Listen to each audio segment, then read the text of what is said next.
If you want to have the master skills about anything that is available in this world, then you must understand its root or the concept. And the same thing is applicable with the Angular framework also. And learning the root concepts of Angular is not that easy. In this video, we will relate the Angular with a real life example and we will try to understand everything clearly. In the beginning, when I started learning Angular, then I was very happy because there were so many things that was helpful for me. There were HTTP services, there were forms, Angular material, lots of other things. So I was very happy and excited to learn about the Angular and I thought this will make my life very easy.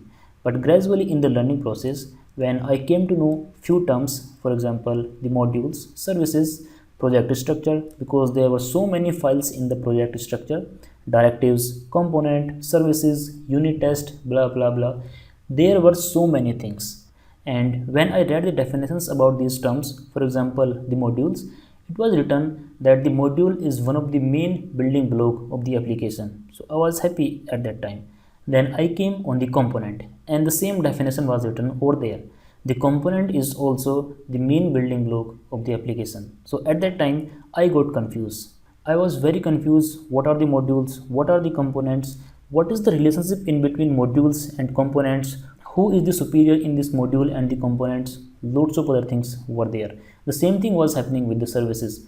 When should I create a new module? When should I create a new component? Should I have the relationship in between the components or the modules? How many modules can I create in my application? Like this. There were so many questions, and the more questions I was having, I was getting more confused. I do not want to create the same scenario here in this tutorial, so I want to relate the development of the Angular application with a real-time example. And if you will listen to me in this video very carefully, then I am pretty sure that the concept of Angular will be clear to you. Before creating the Angular application, let's assume that I want to build a place where people can live. For example, I am going to build a township. Now two things will go in the parallel. One side I am going to create a new township and the second side I am going to create a new Angular application. So the township that I am going to create is directly related to the Angular application. We will try to cover the basic concepts that we generally have in building the township in the Angular application. Before telling more about this example, I would like to clear one thing, that this is just an example. Do not try to relate everything in the township with the Angular application. This is just the basic example and it is helpful for you to understand the nature, the structure and everything about the Angular application. Okay, now let's say I got a requirement where I have to develop a new township. Now in that township, there might be a couple of scenarios. The first scenario is that there could be only one single house in that township. But in some cases, I can have a different scenario where I want to create a new township at some other place, for example, island. And on this island, there could be n number of houses, for example, 5 houses, 10 houses, something like that. It is greater than 1, but it is not a complete city or town. This is basically a medium level township. The third one is a complete city. And all these things are basically a township in itself. One single house is also a township, one island that have few houses and one city. Based on the nature of these places where people can live, there will be some complexities and we have to take care of all of them while designing this particular township. Now let's compare the situation with the Angular application. In Angular application, we can also design following type of applications. First one is the small level application where I just want to interact with some few pages that is not complex but just the basic minimum thing in that Angular application. Then the medium level application. Medium level applications, it means there will be couple of pages but it is not one or two pages. There will be lots of pages but it is again not one of the largest application. Then the third one is the large level applications. By using the Angular, we can also develop the large level applications. It means this will also have lots of features, lots of pages and lots of everything in itself. If you have some basic knowledge about the Angular, then I am 100% sure you must have heard about the modules and the components. Now let's talk about both these topics because these are the main pillar in the Angular application. First, let's start with the township. And just like we have discussed in the previous slide that there could be only one single house in the township, there can be more than one houses in the township like that. So here just for the example, let's assume that we are talking about only one single house. Inside this one single house, there will be a family. The size of this family could be different. There could be only 2 or 3 members in the family, or there could be more than 10 or 20 members in the family. And again, there are some rules if you are living in a particular house. What rules? Permissions. So in the house, some people can go outside, but some of them cannot go outside. For example, we have some children, and those children are not allowed to go outside until they are maybe 5 years or 10 years, something like that. So the first rule is that some of the people who are mature or adult, they can go outside, but some of them cannot go outside. Second thing is multiple rooms. Of course, in the house we will have multiple rooms, and if you are having these multiple rooms in the house, then we must have a way to go in these rooms. For example, some of the rooms are available at the first floor, some of the at the ground floor, some of them are available at the second floor. So there must be proper stairs in the house, and there must be proper space so that one can travel from one room to the another one. So that is also a main important concept in the house. Third one is services. Because we are living in a house, and based on the need of all the people that are living inside the house, there could be some requirements. For example, groceries. In every house we always need some groceries, so we can simply order them and we can get them at our house. So this is a service. If you are driving a car, then there might be situations where you want to fix your car. There could be any problem in that car, and you want to hire someone from the outside world, and it will come to your house and it will fix it. The third one is the plumber. The same situations are there. So this is basically a very typical scenario about the house, and there could be some more services. So this is just the basic minimum thing that I'm talking over here.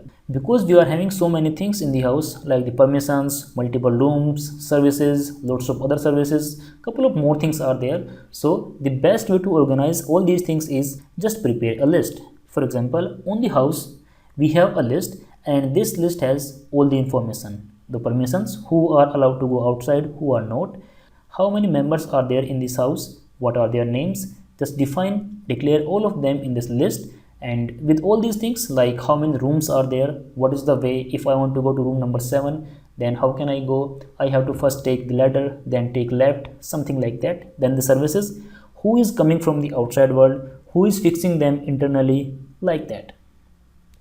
Now let's relate the situation with the Angular application. In the Angular application, we call this house a module,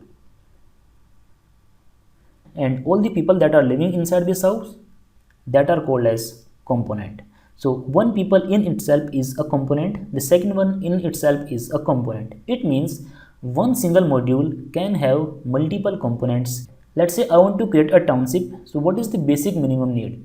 The basic minimum need is that there must be at least one single house, and in that house there must be at least one single person who is living there.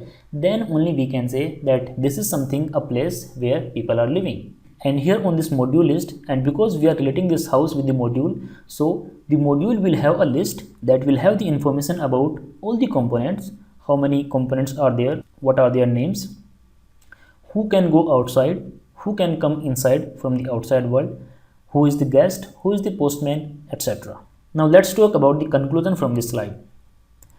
If you are building a township, it means there must be at least one single house in that township. Similarly, if you are going to build an Angular application, there must be at least one module in that application. In the township, there must be at least one single person in the house. Similarly, here also in the Angular application, there must be at least one component in the module. So two things are very clear, that in the Angular application there must be at least one module and at least one component. Of course there can be multiple modules and multiple components, but the basic minimum need is one single module and the one single component. The module has a list, and this list has following informations about all the components. So for example, I have a module, let's say M1, and there are 7 components inside this particular module. So the list that is available with the module, it will have a declaration that will have the name of all the components. Similarly, if we relate this with the township, the house will have the name of all the members that are living inside that particular house. Same thing is over here. Second is all incoming components or modules. If someone is coming from the outside world in our house, then we have to give them permission. So we can declare all of them in the import. Now let's say someone is coming from the outside, for example, one of our relative, or friend or anyone like that, then we have to declare them in the module and in the import section. So basically we call them import. It means if you are accessing something from some other place, then that person should be available in the import list of this particular module. The third one is all outgoing components. There must be a section in the list where we will define who can go outside from this particular house, and we call that export. Let's say we have 4 members in the house and 2 of them are allowed to go outside, then we will declare the name in this list that these 2 persons are allowed to go outside. Okay. The next is service providers, and we declare all these service providers in the providers list. If you are adding a new component in the application, then we must declare it in the corresponding module. Similarly, if you are adding a new person in the family, then we must add its name in the house. Similarly, if you are removing any component from the application, then we must remove its declaration from the module. A module can have one or more services specific to the module and can also import services from other modules. Now, because we are having multiple components in one single module, or we are having multiple family members in one single house, so there must be some relationship in between all these persons or the components. Let's take the previous example. We are talking about the house, that is the module. In this house there can be a family member that can have 2 childs, and then there can be again further childs with these members, and this chain will go on. So if we talk about the relationships, then there will be parent child, the grandparent and the grandchild, and the siblings. These are some basic minimum relationships that we can have in the family members, and the same thing is also applicable with the components. The components inside one module can have following relationship: sibling, they can be child, they can be parent, or they can be independent. Now let's talk more about one single component, that is one single person. The first one is the body structure. The body structure of all the members is similar, but their functionality is different. The next is personality. Every person will have a personality, how it looks like, how it behaves, all these things. There will be a personality associated with everyone, but it can be different or it can be kind of similar with the other person. Third one is clothes. Clothes will add a new type of layer to your personality. The more beautiful and organized clothes you will wear, that will again add a new layer to your personality. So this is the third thing. Second is health report. And because we are living in a family and there are multiple members in the family, so it is also necessary to focus on the health. It is not required, but it is good to have the health report. What are the examples in the health report? How well is your body functioning? Is everything alright with the functions of your body? Or is there any problem in any one of the part of your body? So basically we can define all these things here in the health report. So these are the 4 minimum required things that must be available with a particular person, and each person in the family will have all these 4 characteristics. Now let's relate all these things with the Angular component. The Angular component will also have 4 main important parts. We can have one single file for the components, that is the main file. The second one is the template. The template is basically the HTML. It means your personality, how you look like. The HTML will define that structure. The next file is styles. The clothes add an extra layer to your personality. Similarly, having these styles add some extra layer to your HTML templates. So you can design your HTML template much better with these styles. The next is spec, test cases. Because you are having the test report, so here we are having spec file, SPEC, and these specs files are required for the unit testing. So these are 4 important files in a single component. And again, this spec is not required, but it is always good to have. Now because we are building a township, so there can be lots of scenarios in this particular township. Can we have multiple houses inside one single house? Of course we can have. And similarly, in the Angular application, we can have multiple modules under one single module, something like that. So we will have a large module, for example, a tower or building, and that tower can have multiple houses. So one single module can have multiple modules as a child. There can be multiple child modules inside one main module. The parent module can also have components too. All the child modules can also have their own component, services, etc. The structure that we have discussed in the previous slide, that is also applicable with all the modules. It means all the child modules can further have the child modules, and they can also have their own component, services, etc. By now in this video we are talking about only one single house, but it is not always necessary that there will be only one single house in the township. Similarly, in the Angular application, it is not always necessary that there will be only one single module. Now let's talk about how it will look like when we will have multiple modules or the houses. Let's say this is a township or the Angular application. Now in this township we can have few houses, or we can say the modules in the Angular application. We can also have some bigger modules, and these bigger modules will also have some child modules in itself, and there must be a gate to enter this particular township. Similarly, in the Angular application there must be a path or way where we can enter or start the application. Once you will start the application, then there must be a way so that you can go to a particular modules or the components. Each house in the township will have a road and a unique number, and by combining that road and the unique number, we will always have a unique address for a particular house, and this road is called as routing in the Angular application. And of course there will be few services in the societies, and this service is common to all the houses that are available over here. Some of these services could be specific to particular houses, and some of them are specific to all of them. So based on that, we can also have the same scenario in our Angular application. Now in this township, of course there will be lots of other facilities like the security guard. Only the authorized person can come to the society. Some person can come in the society, but they are not allowed to go in all the houses. Lots of facilities like that, but we will talk about all these details when they are required. As of now, the basic concept is that we will have an Angular application. That Angular application can have one or more modules. These modules can have more child modules, and one single module can have one or more components.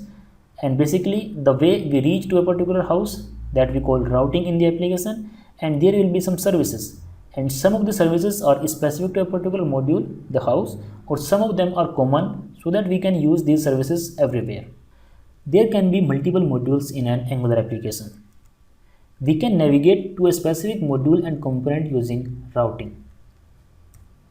There must be an entry point in the application. To come to the city, we use an address. Let's say I want to go to the township, so there must be at least an address to that township, and that address in the Angular application is called as domain. Wherever you are accessing your application, you always will have a domain. For example, if you are working on the localhost, then you will have the localhost and some port. If you are deploying this application on a specific domain, for example www.myapplication.com, so that address is basically the address of this application.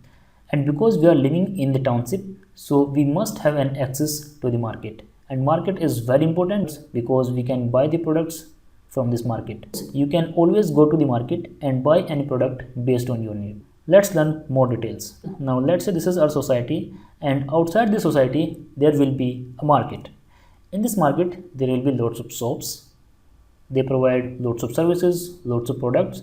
And remember, this marketplace is not only specific to our society or the township. People from other societies or township can also come in this market. Okay. Now there are lots of people who are buying the products based on their need, and that is also independent of our society or the township.